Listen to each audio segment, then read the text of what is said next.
భవనాన్ని ఈడ్చుకొచ్చి గదిలో మార్చి మళ్ళీ కట్టారో ఏమో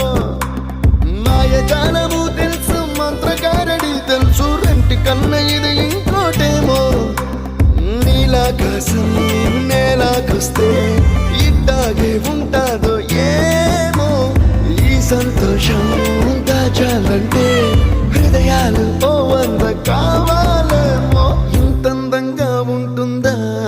ఈ లోకం ఇన్నాళ్ళు ఈ మనసుకి తెలియాలేదే పాపం